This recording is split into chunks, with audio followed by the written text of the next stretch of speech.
Dear students, ये question आपको assign किया गया था जिसमें बहुत सारे बच्चों को एक प्रॉब्लम आ रही थी, तो आज मैं इसको सॉल्व करके बता रहा हूँ। ये क्वेश्चन है डेप्रिसिएशन का, जिसमें आपको रिटर्न डाउन वैल्यू यानी कि डिमिनिशिंग बैलेंसिंग मेथड के हिसाब से डेप्रिसिएशन मशीनरी पे लगाना था और मशीनरी अकाउंट बनाना था। तो आइए अब इसको शुरू करते हैं। On 1 Jan 2015 a purchase roasting machine for 60,000 and grinding machine for 40,000। ठीक है, ए नामक व्यक्ति ने 1 जनवरी 2015 को रोस्टिंग मशीन 60,000 में और ग्राइंडिंग मशीन 40,000 में खरीदी।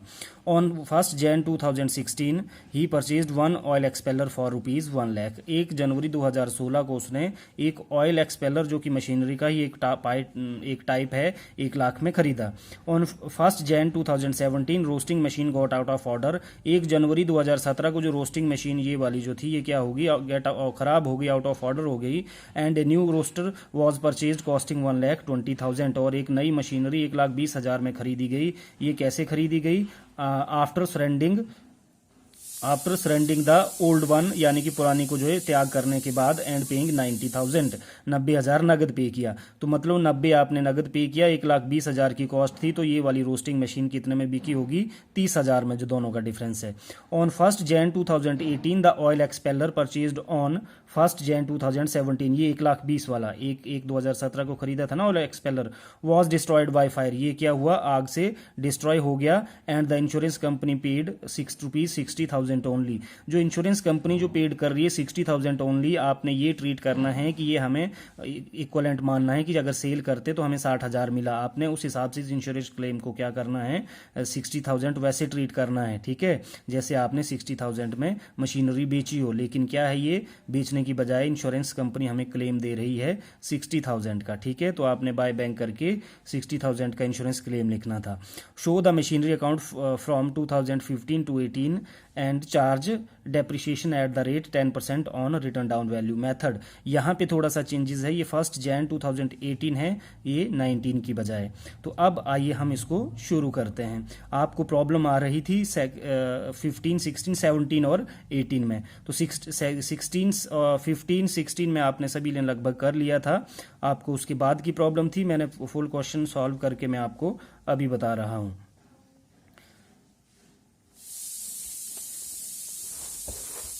ये देखिए, इस तरह से बहुत सारे बच्चों ने किया भी है। ठीक है, ये क्या है? In the books of A machinery account 1 Jan 2015। ठीक है, टू बैंक जो रोस्टिंग मशीन थी, इसको मैं पहला नाम दे रहा हूं 60,000। ठीक है, on 1 Jan to bank grinding machine, दूसरी मशीन दे रहा हूं नाम 40,000। और कोई इस ईयर में ट्रांजैक्शन नहीं हुई, और ये मान के आपने चलना है कि इसमें जो अकाउंटिंग ईयर जो है वो है कैलेंडर ईयर, यानी 1 जनवरी से शुरू होकर के ये 31 दिसंबर उसी ईयर में बंद हो रहा है। तो 31 दिसंबर 2015 को हमने इस पे डेप्रिसिएशन चार्ज किया bye depreciation on first machine, second machine 10% rate है, तो आपको कोई मुश्किल नहीं आएगी। 60,000 मल्टीप्लाई बाय 10 अपॉन 100 करके, तो ये फिगर क्या आएगी? 6,000। और उसी तरह से ये 4,000, दोनों का टोटल किया, टोटल डेप्रिसिएशन इज 10,000। बैलेंसिंग की on the same date means at the end of the year by balance carry down. 60,000 था, उस ईयर का डेप्रिसिएशन लग गया, यानी कि मशीनरी की वैल्यू रिड्यूस हो गई। अब बैलेंसेस कितना आया? 54,000। Similar treatment to second machine, 40,000 minus 4,000, the resulting figure is 36,000। Total balance of both machine at the end of the first year 31 December 2015 90,000। दोनों की बैलेंसिंग कर दी। ठीक है, आगे आपने 1 Jan 2016 को ये बैलेंसेस ब्राउट डाउन किए, दोनों के 54,000, 36,000। ठीक है, और इसी तरह से अब 1 Jan 2016 को, ठीक है, 1 Jan 2016 को हमने एक और मशीनरी खरीदी थी, ऑयल एक्सपेलर खरीदा था। ठीक है, कितने में? 1 लाख। इसको मैं तीसरा नाम दे रहा हूं, तो ये क्या आया? To bank 1 lakh. ठीक है, और कोई ट्रांजैक्शन इस ईयर में हैपन नहीं हुई, यानी कि और सेल परचेज नहीं हुई।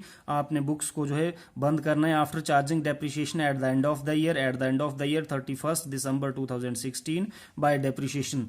All the 3 machineries are used for whole year, तो आपने पूरे साल की लगानी है। 10% on 54,000 is equal to 5,400 and 10% on 36,000 3,600 and 10% on 1,00,000 10,000। Total में आपने जब कर दिया तो ये कितना आया 19,000। ठीक है, और उसी तरह से आपने बैलेंसिंग की, मीन्स 54,000 इनिशियल में at the beginning of the year था, 5,400 डेप्रिसिएशन चार्ज हुई सेम ईयर के लिए। Now the balance eight the end of the second year means 31 December 2016 will be 54 minus 5,400, तो ये आएगा 48,600 and 36,000 multiply by 3 minus 3,600 32,400 and 1,00,000 minus depreciation 10,000, the balance will be 90,000। Total कर दिया इन तीनों का। इस तरह से यहाँ आप पहले टोटल करोगे। ठीक है, डेबिट साइड का टोटल है 1,90,000 और क्रेडिट का भी 1,90,000। ठीक है, अब आप आइए इस ईयर में। ठीक है, यही बैलेंसेस हमने क्या किए, यहाँ ब्राउट डाउन किए, समझ गए। 1 Jan 2017 टू बैलेंस BD। ठीक है, 48,600 32,400 प्रीवियस ईयर जो कैरी फॉरवर्ड थे 90,000 ऑन 1 Jan 2017। 1 Jan 2017 को अनदर मशीनरी वॉज परचेज्ड। ठीक है, फॉर ₹1,20,000। ये एक रोस्टिंग मशीन थी, ये परचेज की गई 1,20,000 में। ठीक है, ये मशीनरी परचेज की गई और इसी तरह से जो इस ईयर में क्या हुआ, 1 Jan 2017 को हमने क्या किया है, देखिए 1 Jan 2017 को on 1 Jan 2017 roasted machine got out of order and new machine was purchased for costing ₹120 after surrendering the old one and paying cash 90,000। यानी एक तो हमने 1,20,000 की मशीनरी खरीदी थी। ठीक है, जो हमने यहाँ पे शो की। दूसरा क्या है, सेम डेट को ही इसमें क्या हुआ है, एक और जो पुरानी मशीनरी को सरेंडर किया ना हमने, यानी कि बेचा 1 दिसंबर 2017 को। रोस्टिंग मशीन पुरानी कौन सी थी, ये 60,000 वाली। ठीक है, 90,000 हम कैश पे कर रहे हैं, दैट मीन्स कि ये मशीनरी कितने में बिकी होगी, 1,20 हमने खरीदा तो 90 पे कर रहे हैं, तो ये कितने में बिकी होगी, डिफरेंस इज 30,000। या इस तरीके से आप इसको समझ सकते हैं। ठीक है, 1,20,000 में नई मशीनरी खरीदी, 90 आप कैश पे कर रहे हैं, तो 30,000 क्या होगा, ओल्ड मशीनरी का सेलिंग प्राइस होगा, तभी आपने 1,20,000 पूरा बनाया होगा। तो आई होप ये चीज आप समझ गए। ठीक है, या दूसरे तरीके से आप ये कर सकते हैं कि purchase price of roasting machine 120, cash payment 90,000 की, ये 90,000 है। ठीक है, और सेल प्राइस जो पुरानी मशीन जो सरेंडर की कितना होगा 30।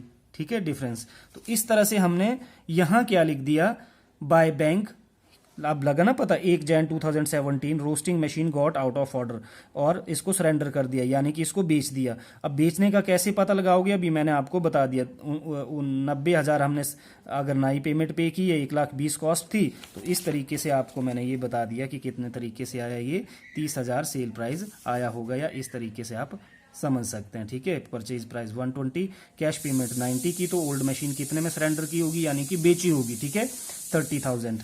ठीक है, तो यहां हमने क्या लिख दिया, 30,000। अब आपने बैलेंस, इस पे प्रॉफिट एंड लॉस कैसे कैलकुलेट करोगे, वेरी सिंपल। 1 Jan को जो है इसी की वैल्यू, इसी की बात कर रहे हैं हम, 48,600 था। ठीक है, एक को ही हमने बेच दिया, यानी उसके शुरुआत में ही बेच दिया, तो उस ईयर के लिए आप कोई भी डेप्रिसिएशन नहीं लगाओगे, बिगनिंग में ही बेच दिया। कितने में बेचा, 30,000, कोई डेप्रिसिएशन नहीं लगी क्योंकि इसमें कोई यूज ही नहीं हुआ। 1 Jan को ही आप प्रॉफिट एंड लॉस कैलकुलेट करोगे तो कितना था, इस तारीख को था 1 Jan को 48,800 बुक वैल्यू, इसी तारीख को बेच दिया गया। बेचा कितने, 30 में, तो लॉस कितना हुआ हमें, 18,600। इस तरह से book value as on 1 Jan 2017 48,600। Sale price कितना था, 30, जो मैंने बताया 1,00,000 मशीनरी की वैल्यू थी, 90 कैश पे किया, तो ये 30। तो loss on sale of machinery कितना आया, 18,600, जो आपने यहां लिख दिया। ठीक है, उस तरह से आपने फिर रेस्ट मशीनरी की डेप्रिसिएशन चार्ज की। 31 दिसंबर 2015 को आपने, क्योंकि पहली मशीन तो अब बिक गई पूरी, सेकंड पे चार्ज किया 10%, तो 3,420 आया। देन 10% ऑन 90,000, तो ये कितना आया, 9,000 and 10% on 1,20,000 for whole year, क्योंकि 1 जनवरी 2017 को परचेज की, तो 12,000। सिमिलरली आपने बैलेंसेस की, क्योंकि फर्स्ट मशीन तो चली गई तो मैं 2 लिख रहा हूँ यहाँ, ठीक है, फर्स्ट चली गई, this minus this is equal to 29,160, 34,400 minus 90,000 minus 9,000 81,000 and 1,20,000 minus 12,000 depreciation on this. तो ये आपके पास रिजल्टिंग फिगर ये आया, टोटल किया तो इस ईयर तक आपने पूरे का पूरा ये क्या कर दिया, कंप्लीट कर दिया। आइए अब करते हैं बात लास्ट ईयर की, ठीक है, ये है लास्ट ईयर, समझ गए। अब लास्ट ईयर में क्या हुआ, आपने पहले तो बैलेंसेस लाए, ठीक है, 1 जनवरी 2018 बैलेंसेस ऑफ 3 मशीन्स, क्योंकि पहली बिक गई है तो second, third and fourth stand कर रही है। अब क्या हुआ, क्वेश्चन में बोलते कि 1 जनवरी 2018, ये देखिए, है ना, on 1 January 2018 the oil expeller purchased on 1 January 2017 was destroyed by fire. कौन सा वाला, एक जो जनवरी 2017 को कितने का खरीदा था हमने, 1,20 वाला, ठीक है, ये क्या हो गया, ये डिस्ट्रॉयड हो गया, आग से ये क्या हो गया, क्षतिग्रस्त हो गया, और इंश्योरेंस कंपनी ने हमें कितने दिए, 60,000 दिए। यहाँ बात यह है कि सिर्फ इंश्योरेंस कंपनी ने हमें पैसे दिए, इसको आपने ट्रीट करना है जैसे कि उसको हमने डिस्ट्रॉय करके, जैसे सेल करके हमें कैश मिलता था, वैसे ही यहाँ सेल करके नहीं मिल रहा है, हमें मिल रहा है इंश्योरेंस क्लेम, क्योंकि हमने इसकी इंश्योरेंस करवाई थी। कब जो वो हुआ, on 1 January 2018 oil expeller purchased on 1 जनवरी 2018 को जो ऑयल परचेज किया गया था, ये 1/17 में 1,20,000 का, was destroyed by fire. Insurance company ने 60 दिया, लग गया पता। बहुत सारे स्टूडेंट इसमें कंफ्यूज हो रहे थे कि इसकी जर्नल एंट्री क्या होगी। आप इसको सेल की तरह ट्रीट करके, बट ब्रैकेट में क्या लिखोगे, इंश्योरेंस क्लेम, ठीक है, थोड़ा सा प्रिंसिपल ये अलग है। आपने क्या किया, 1 जनवरी 2018 बाय बैंक, मैं लिख भी रहा हूं इसमें इंश्योरेंस क्लेम ₹60,000, ठीक है, 1 जनवरी को ही बेच दी गई, 1 जनवरी को ही बैलेंसेस थे, कैलेंडर ईयर पे चल रहा था।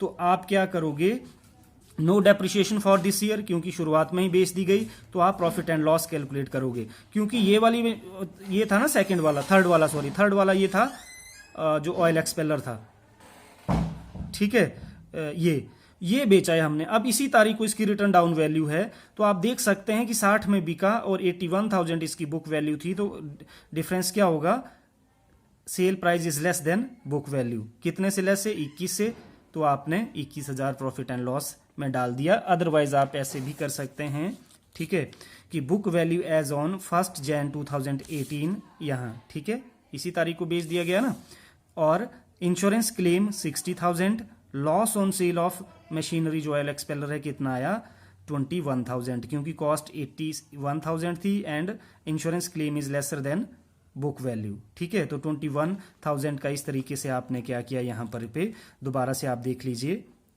ठीक है, ये क्या लिख दोगे आप, by profit and loss account on 1 जनवरी 2018, ये क्या है, डेट ऑफ, ठीक है, इंश्योरेंस क्लेम, और डेट ऑफ डिस्ट्रॉयड, ठीक है, जो आपकी मशीनरी डिस्ट्रॉय हुई, तो 21,000। अब ये इसका मतलब कि ये भी पूरी की पूरी बिक गई, ठीक है। अब हमारे पास दूसरी और चौथी मशीन बची है, ठीक है, इस पे डेप्रिशिएशन लगाओगे आप होल ईयर के लिए, ये तो बिक गई, इस पे नहीं लगाओगे, यहीं पे ये सारी खत्म हो गई पूरी की पूरी, ठीक है। तो मैं लिख भी रहा हूं, दूसरी बची, इस पे 10% लगाया फॉर होल ईयर, तो 22,916, ठीक है। इसी तरह से 10% ऑन इट, तो 10,800, टोटल डेप्रिशिएशन 13,716, ठीक है। अब आपने ये दो जो मशीनरी बची है इसकी बैलेंसिंग कर दी on the at the end of the year 31 March 2018, ऊपर लिखा है बाय बैलेंस CD, यहाँ लिखा भी है कौन सी बची है, दूसरी और चौथी।